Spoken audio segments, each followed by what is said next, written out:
Overseas पाकिस्तानियों को vote का हक देने के लिए दरख्वास्त की समाअत हुई। विफाक, नादरा और इलेक्शन कमीशन को जवाब जमा कराने का हुक्म दे दिया गया है। आइंदा समाअत से कबल जवाब जमा कराए जाए। लाहौर हाई कोर्ट की जानिब से ये वाज़ेह किया गया। जस्टिस शाहिद करीम ने दरख्वास्त पर समाअत की है। ओवरसीज पाकिस्तानियों को वोट का हक देने के लिए दरख्वास्त की समाअत हुई। नादरा और इलेक्शन कमीशन को जवाब जमा कराने का मौका दे दिया गया है। आइंदा समाअत से कबल जवाब जमा कराया जाए। तफसीलात क्या है, अब्दुर्रहमान से जानते हैं। जी अब्दुर्रहमान।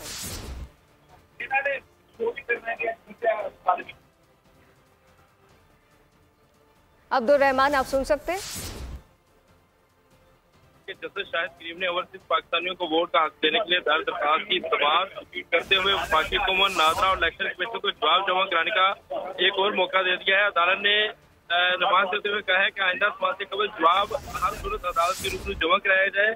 दरख्वास्त द्वारा इंटरनेशनल लॉयर्स फोरम के वकील अजहर सदीक एडवोकेट ने दलाल देते हुए कहा कि बैरून मुल्क मुकीम पाकिस्तानी मुल्क की सफीर है, मगर उन्हें वोट के हक से महरूम रखा गया है। आइन के तहत वोट देना हर पाकिस्तानी का बुनियादी हक है, जिससे ओवरसीज पाकिस्तानी महरूम है। सजा है कि अदालत ओवरसीज पाकिस्तानी को वोट का हक देने के अहकाम सादर करे। जी, विफाक, नादरा और इलेक्शन कमीशन को जवाब जमा कराने का मौका दे दिया गया है। अब्दुर्रहमान अपडेट कर रहे थे, आपका शुक्रिया। सब्सक्राइब करें और बेल दबाएं ताकि कोई खबर रह न जाए।